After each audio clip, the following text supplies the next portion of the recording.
talk my shit. I got on dick, and she turned around and hit. And I done learned a lot of shit. I had her burn up her brain. I deserve her face. I deserve her. I deserve her. I'm like, how we do your motherfucking speaker? I came through to get cheated. I don't rock a cheater. What's up, guys? I'm back with another video today. Yo, I really miss y'all so much. I just want to say that last week the reason I ain't put out no video because I was on vacation, a much needed vacation. Needed to regroup, get charged up, and get back on the grind, get back on the hustle. But if you can see, I have been promoting videos and stuff like that, so I really want vacationing like that. But there's no here or there. Just want to say I still appreciate the love that the page been getting. We almost at 400, Kelly. We almost there now. If we get to 400, I drop them. I work on that Memphis episode in a minute, so we almost there. So pay attention. But I'm back with another episode. I thought about it. I'm sitting here. I'm like, I got another hour away from work. As you can see, I work for Amazon. I deliver to you punks. I'm just playing. But I said, you know what? I got an hour and a little minute to get to work. Let me go ahead and record. You know what I'm saying? So I'm here, and this morning I want to record this episode right here, especially after writing it yesterday. I'm like, man, it might be pretty good, pretty dope. And I seen the love that the promo been getting, so I want to get straight to it. And most importantly, of course, I want to thank the man above for Lord Jesus Christ for blessing me another day. See another day when won't be no me, no y'all, no page. You know what I'm saying? So, you know what I'm saying? So I gotta always be thankful and gracious for that, because you know what I'm saying? Because a lot of us, he didn't have to call our name to wake up in the morning and look to live and do what we need to do to get better as a person, not only for ourselves, but for him too. So I just want to say that. But today's episode is called Why Though? And they're starting with my first subject right here. Ooh, screw me. The first subject is the Triple H Katie Vick story. This wasn't it. There was this. To be honest with you, this was distasteful. It was really disgusting. It was on some 1,000 Ways to Die type of stuff. If y'all don't know or remember the show, it was a show called 1,000 Ways to Die, and it was an episode where a dude was having sex with a dead body or whatever. Life backfired on him, and I don't know the dude's name real life, but he died where he pressed brakes on the van and it hurts him in the back of the neck. So sometimes you gotta be careful how you play with it, you know what I'm saying? I'm not saying that why Triple H had the little heart problems and stuff like that. I'm not saying it at all. I don't know. I'm not the maker. I'm not the jury. I'm just speaking on my opinion. Sometimes you can't play like that, you know what I'm saying? Stuff like that, it might come back on you, you know what I'm saying? My man blessed to be living. Like I said, I'm not saying that's why it is. Could be part of it. You never know. I don't know if other people's lives. I just know when you play with stuff like that, and the spiritual realm and dead bodies and stuff like that, because I know what the spiritual realm is, you can't play like that, because that ain't it. That ain't cool. You know what I'm saying? Because it's sick, to be honest with you. You know what I'm saying? And I know we'll get to that. Anyway, so Kane and Triple H had started another great feud in 2002 over the World Heavyweight Championship. As you remember, Kane had became Intercontinental Championship that year, and they did a unification match in No Mercy. But the month prior to then, Triple H was awarded the World Heavyweight Championship after Brock Lesnar left exclusive for SmackDown. So they awarded to Triple H. They had a number one contender match with RVD, where Triple H versus RVD, and this when Ric Flair betrayed RVD and joined Triple H. Then of course, they had the oh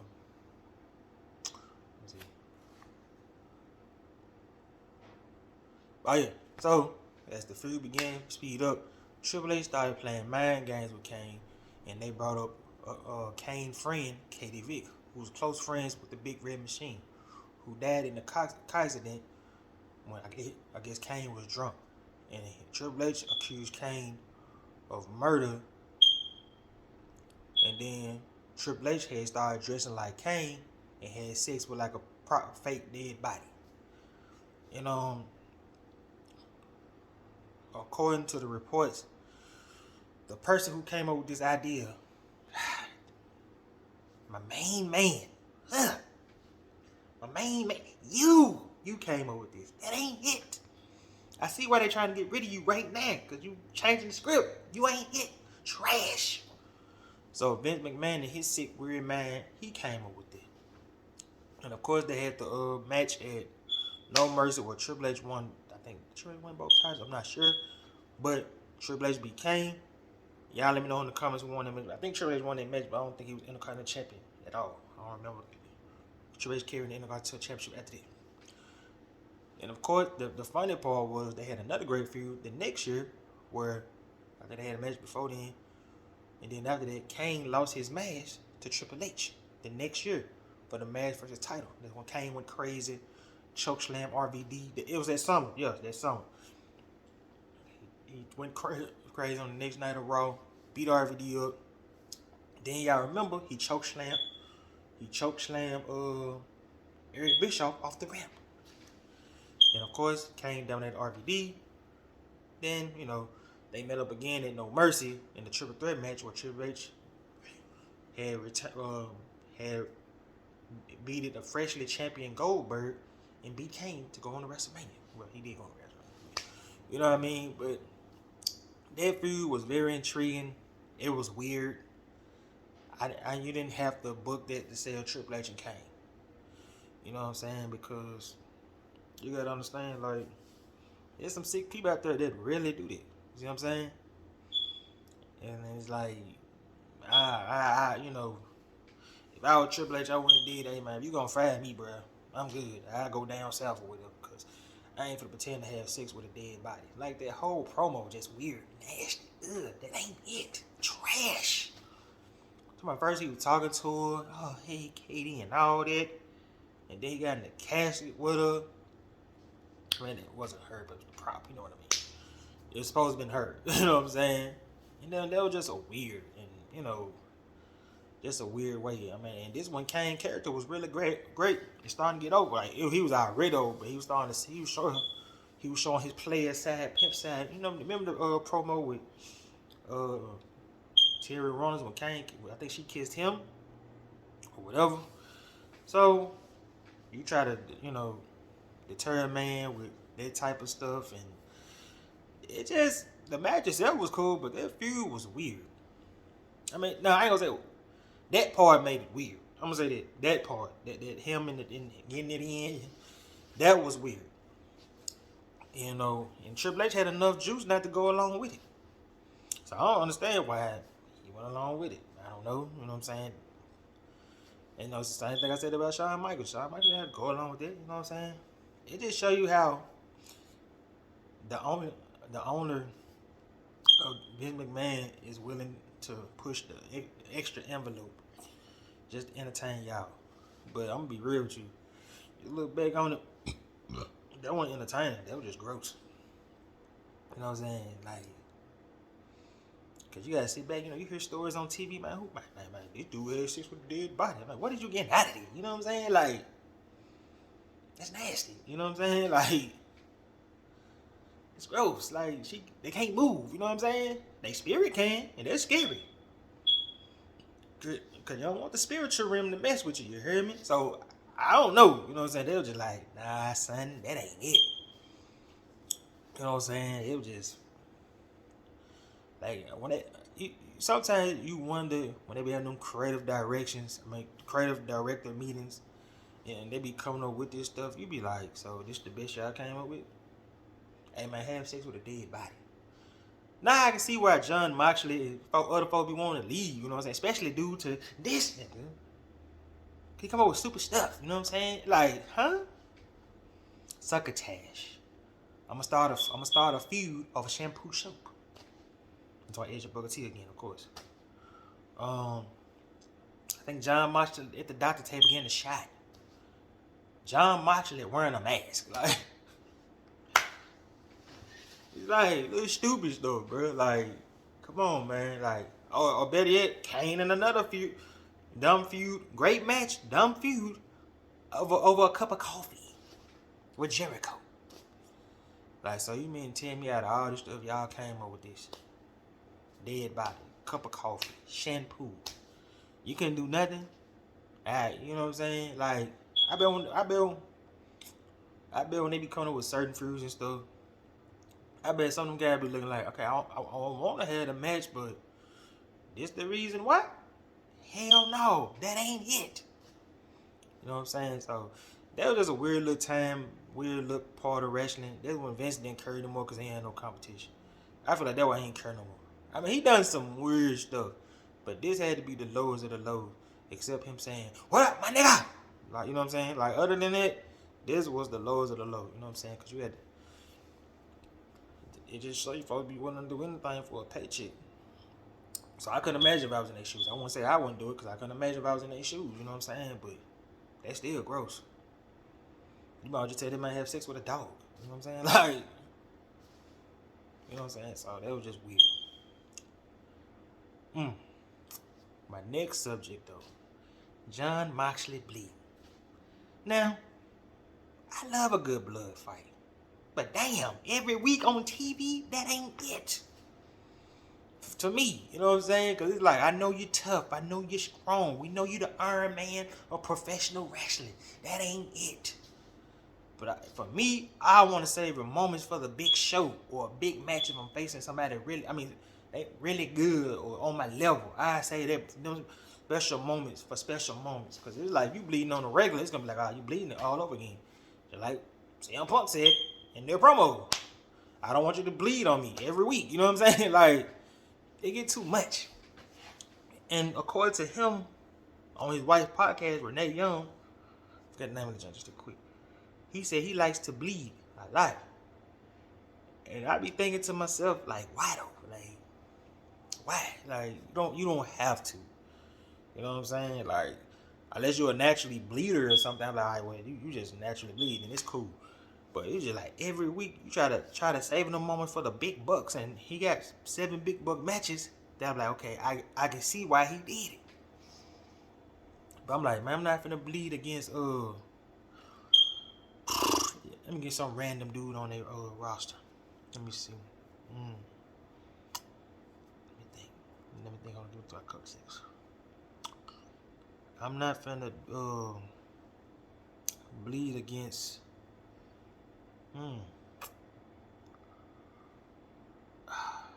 Boy, you lucky I can't think about no area, but it's like bleeding against some jobber on the show. And it's like, why is you bleeding against a jobber? Like, you have to savor them moments at one point. You know what I'm saying? Because it's going to be like, oh, Jon Moxley bleeding again. Jon blocks it, busted wide open. Are we surprised? Are we surprised? So there's no surprise, no sense there. It's not no, oh my G moment. It's none of it. It's just he likes to bleed. But now, he had matches where I understood that he bled a lot. You know, Moxley versus, if I'm saying, put him in the comments if I'm saying my main, I'm gonna say the first name, I can't say the last name, but Hiroshi, I see it was him against Hiroshi last year at Forbidden Door in the Instant Classic, where Jon Moxley was the AEW interim champion while Punk was out.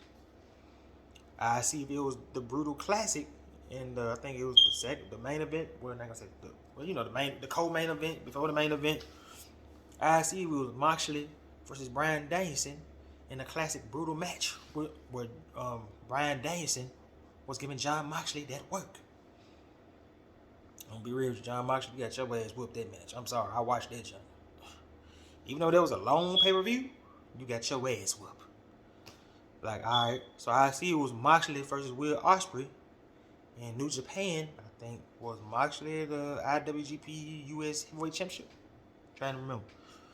I think that was it, and I think he retained. I think Ospreay, like I said, put him in the comments. I see it was like Moxley versus Jericho, because you and Jericho always had good matches and good chemistry. But then the feud got weird in WWE over a jacket. Vince, I forgot about that. The sparkling jacket, and oh man, that was trash. The matches was good, but that feud, boy, that match, boy. Vince, or you, or over the sparkling jacket. Then, of course, him and Adam Page. Texas Death Match. Classic brutal match. Now, that's when blood need to be shed, but not no single match. Not no single match every week. And, of course, when you and Willa Yuta, your teammate, well, damn, bring your teammate too. Y'all got to fight. You busted him wide open like he was like some goddamn ribs or steak or something. He tried to prove his worth to join the back comeback pool. Y'all know the name shit. I can't. Y'all know the name I'm talking about. He wanted to earn y'all respect and join the group, and he did. I think shortly after that he won the Pure Championship, the ROH Pure Championship. Then of course your great rival in the second match, Nick Gage, at the GCW event, where I think you beat him for the GCW Heavyweight Championship, and then he got it back in the blood. See, matches like that, I can see why he liked to bleed. You know what I'm saying? Because those are big, high-profile matches, and you want to put on the show for the fans. But it's like a weak concurrent thing. You bleed this day, bleed that day, bleed this day, bleed this day. Boy, you give out so much blood, boy. If somebody needed a blood transfusion, you would save their life. Real talk, man. For real, for real. So, I mean, it just get annoying. You know, like I said, it's annoying when you got Punk taking a cheap shot at you bad it in the promos. It's like, all right, bro, you need to slow down a little bit with the blood. You know what I'm saying? Let's savor the moment. Let's savor everything. You know what I'm saying? This ain't ECW. You know what I'm saying? I mean, I don't know what the hell you call it. But I call AEW reality wrestling. You know what I'm saying? It's like more truth shoot promos, and you know what I'm saying? Having them guys don't really like each other. They just handle the business and do the job. But he is the Iron Man of wrestling. I just want my man to stop bleeding so much. You know what I'm saying? You bleed more than he game bangers out on the street. So, shout out to him and the group. They on the road. You know what I'm saying? They're doing big things. Adding the two, I forget what my boy name, who just turned heel with Don Callis. He doing pretty good. He on the road. Got the black Bruce Lee jacket. He jacking. I hope him and Kenny Omega get that one-on-one match so Kenny Omega can get it back in blood on him and Don Callis.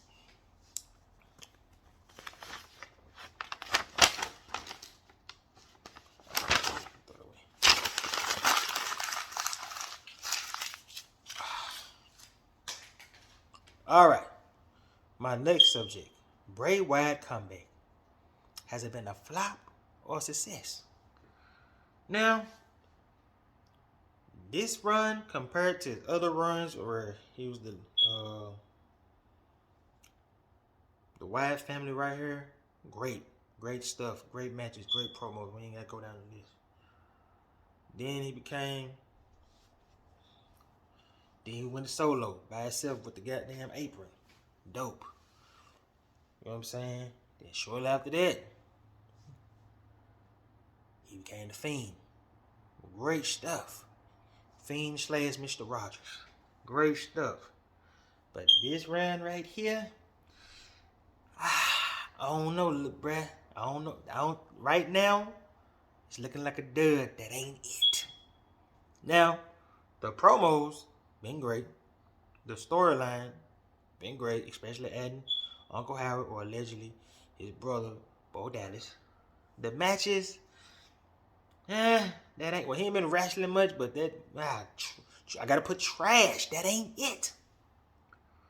Because you gotta remember, he got released about 2021.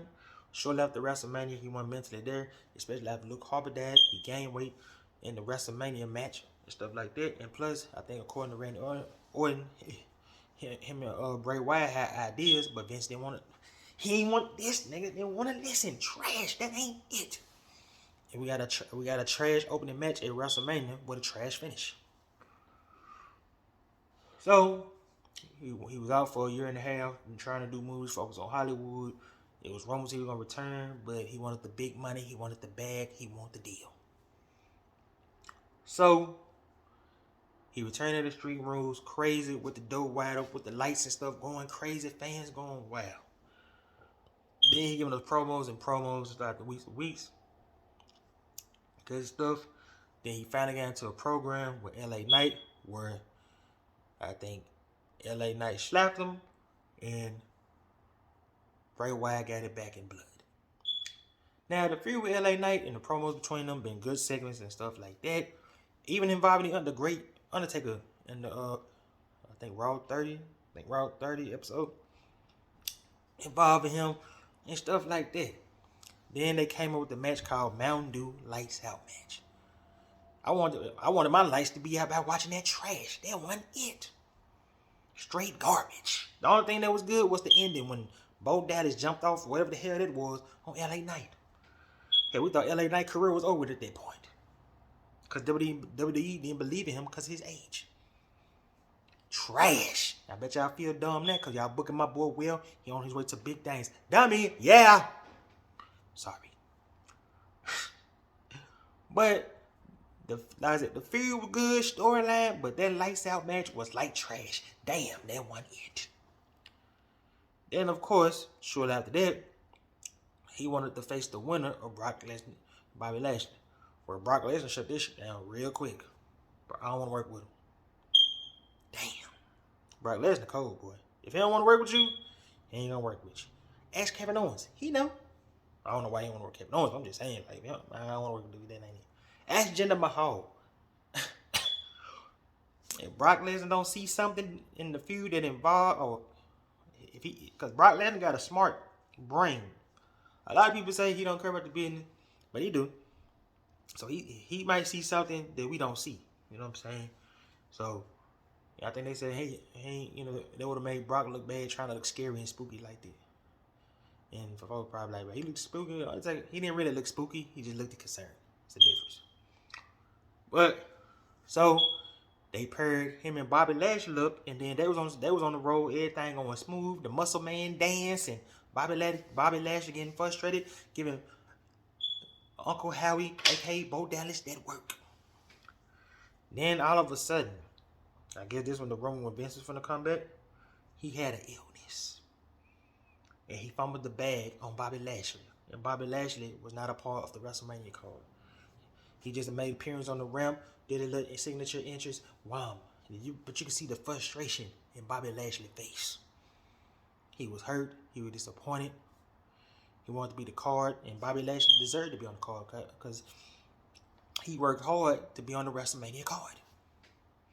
And for you not to show up like that, man, you let the ball down. And now for the past 5 months, we've been saying you're gonna return, you're gonna do this, you're gonna do that. We've been saying it, you know what I'm saying? So I don't know. Hopefully everything mentally okay with him, you know what I'm saying? Hope everything mentally all right. I hope he's okay first, of course, before he returned. You know what I'm saying? But I just know, hopefully him and Bobby chalked it up and talked, because, man, you owe Bobby Lashley an apology. You know what I'm saying? Because Bobby Lashley been on a big run, big push, and for you to just be like, all right, man, I'm out. I got mental problem, whatever going on. I'm going to get ghosts on you. I'm sorry.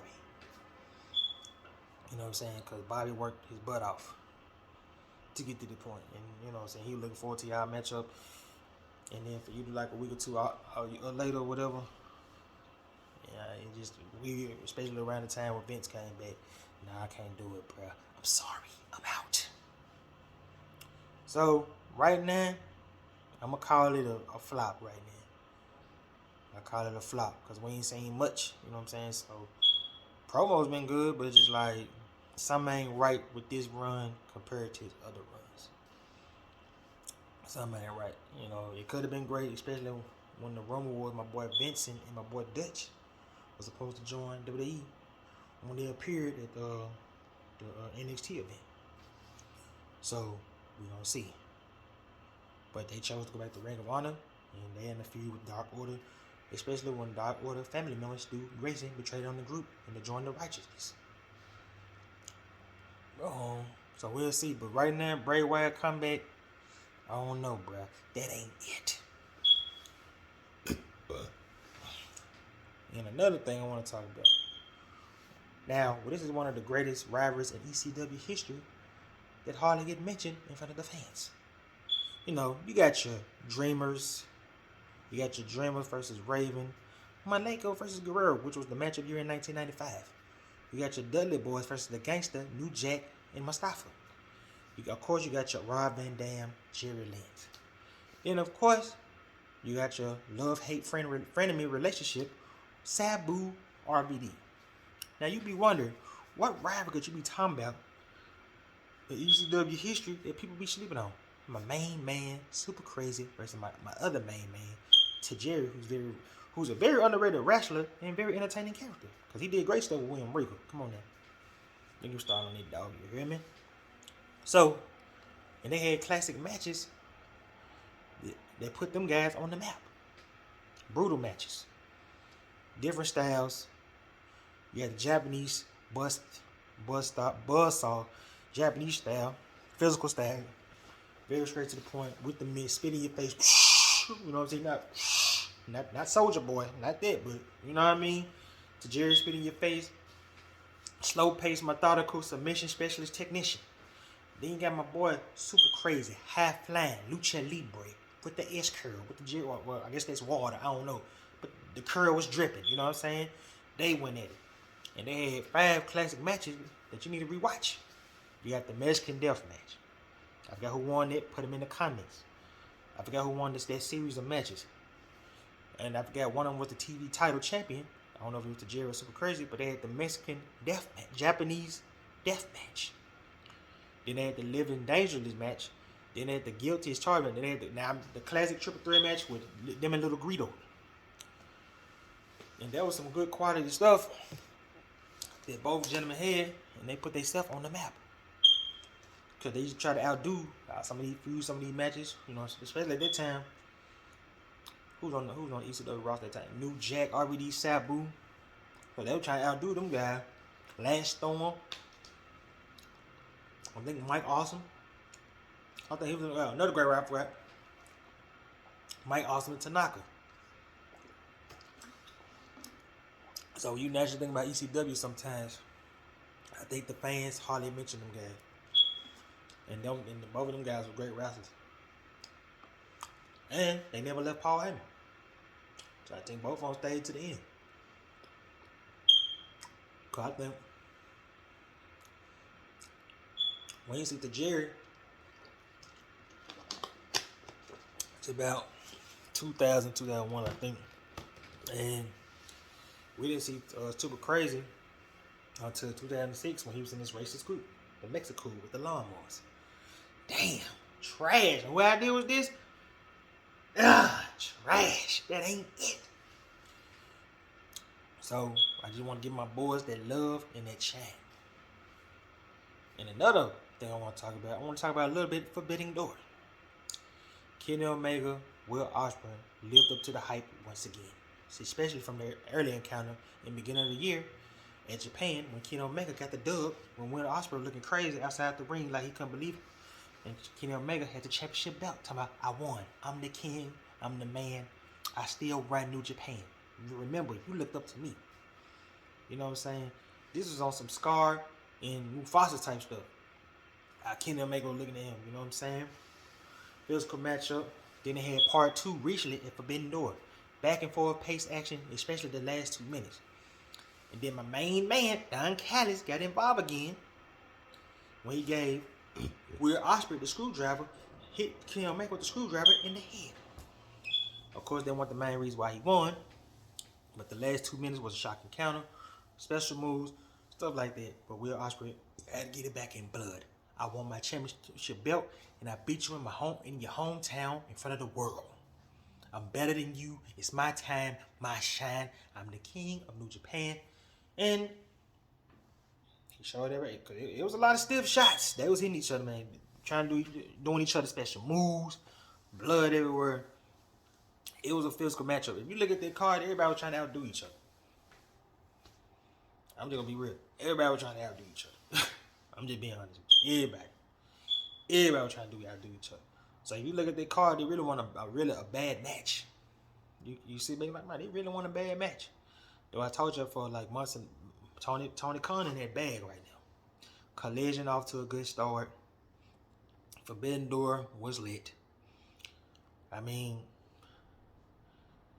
I feel like Triple H if they eventually better stop changing their script, man, because shit, even Tony Khan like Triple H as a booker, you know what I'm saying? So stop changing their script, you hear me? But Will Ospreay is the man. We might see part 3 at All Out.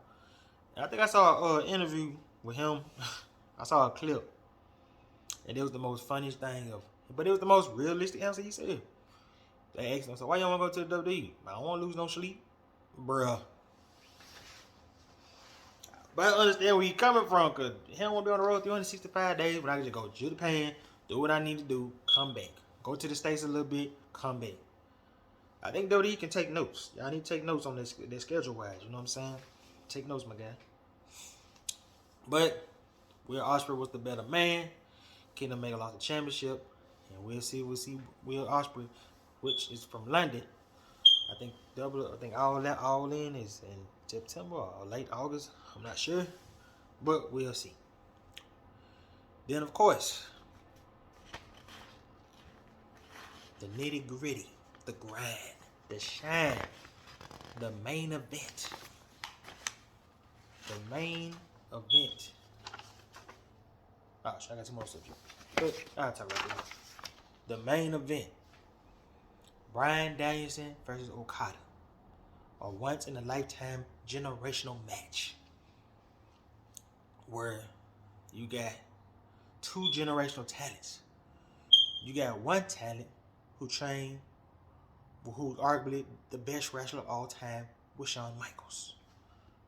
Then you have arguably another great wrestler in Okada who's making headways in New Japan for many years. They both main event big matches to show off their greatness. Won championships.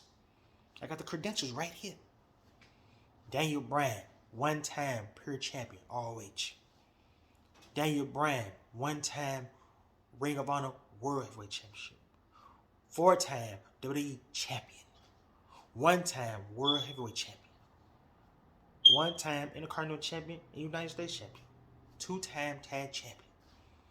Then my boy So Cold and Legendary, you know he's so cold because he beat some of the he competed with some of the best and beat some of the best.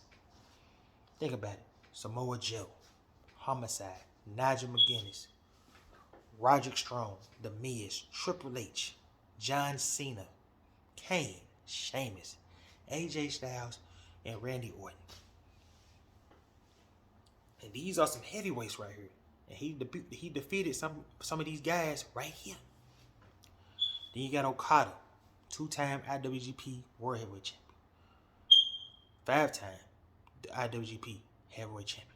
1-time never open weight 6-man champion. And he defeated some of the best. Some of these guys' names I can't pronounce. But when I say this guy, y'all know who I'm talking about. He defeated this guy, that guy, Kenny Omega, this guy, that guy, Shinsuke Nakamura, and of course, my main man, AJ Styles. So are we surprised when you got 2 generational talents coming together? You gotta understand too, especially for Okada, he's 35. He ain't even in his bag yet. Imagine what he do for the next 5 years, maybe 10 years. He ain't even in the bag yet. He already accomplished a lot at 35. Come on now.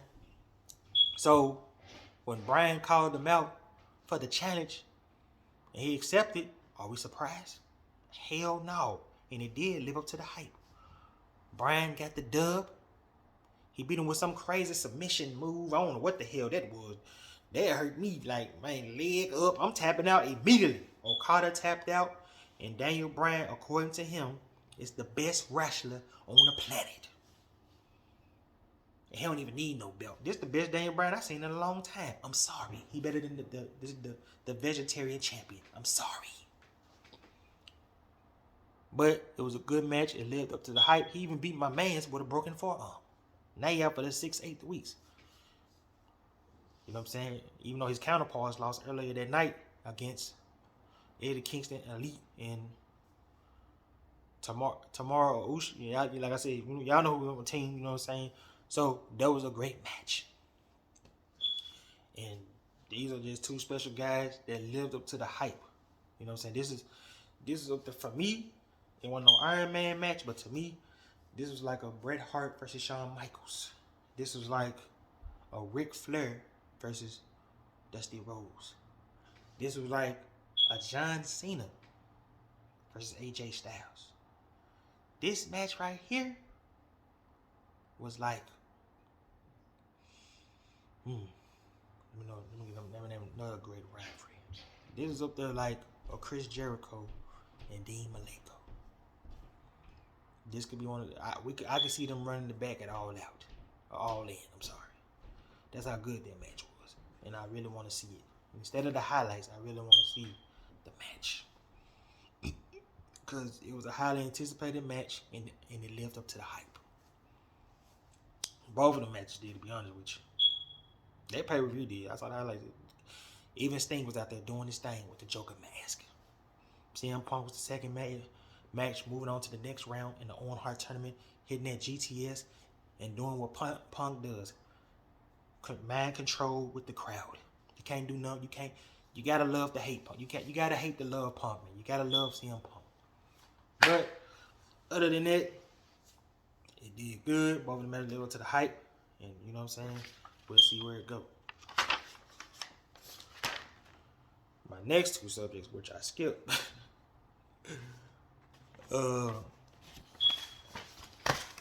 It's time to put some respect on my main name. It's time to put some respect on my main man name. And the man that I'm talking about is Eddie Kingston. At first I would say Eddie Kingston is the heart and soul of AEW. Eddie Kingston is the heart and soul of professional wrestling. I mean, he's one tough son of a bitch. He got that New Jack, Sabu, Mick Foley style in his wrestling tour talk, mixed with the DMX 90s. He just like in the 90s rap style. I mean, he's very passionate about the business. He's very vocal, especially if he don't like you. He's a very underrated wrestler, and he don't get the credit he deserves. And of course, it's all documented that he hates Jericho, he hates Punk, he hates Bryan, he hates Cesaro. I feel like, to me, to be honest with you, Eddie Kingston been at least been top 30 or top 25, maybe top 15, maybe top 25, top 15 best wrestler on the planet for the past 2 years. And I got the matches to prove it right here. He recently had a match with Cesaro. That was good. Him and Miro was good for the TNT title. Of course, him and Punk was good, especially in the beginning of the match where he slapped Punk in that spinning back slap. Damn near knocked CM Punk out. He defeated Jay White, Chris Jericho, Bryan Danielson, and this dude. I can't pronounce his name. Put him in the comments. You heard me? So I know everybody want Adam Cole to be the guy to defeat MJF. No, that ain't it. It need to be Eddie Kingston, because I believe MJF is scared and he been avoiding that work. So I think Eddie Kingston need to be the next world champion. It's his time. It's his shine. He been putting guys over. He been putting guys over for so long. It's time for the big payoff, Tony Khan. I need Eddie Kingston versus MJF for the AEW Championship. I'm sorry. Like I said, MJF versus Eddie Kingston, that is going to be the big money match. I'm telling you. Because both of them don't care and both of them don't have no chill on the mic. So, I need that. Then, of course, my last subject. I'm kind of glad it's my last subject. Mark Henry, Hall of Pain, was great. Yeah, think about it. Mark Henry at this point was ready to take over the business. I mean, yeah, he had decent runs and stuff like that. You know, he was ECW champion. He had a decent run as ECW champion in 2008. You know, but I was just like, no, that ain't it. It was something, you know, they weren't ready for my boy to get over. But he was ready to take the business by the throat. Especially he had big moments where he was close to the brass ring, but you just couldn't get that moment. I don't know if it was due to injuries or they didn't believe in him, but something. It had been moments you feel like he close to getting that moment, that shine. You know what I'm saying? Especially in, 06 where he 07 where he took out the Undertaker. He had a feud with Undertaker at WrestleMania in 06, and I think he feuded against Batista in 07, 08. I'm not sure. Especially the episode when Batista beat the hell out of him on the episode of SmackDown.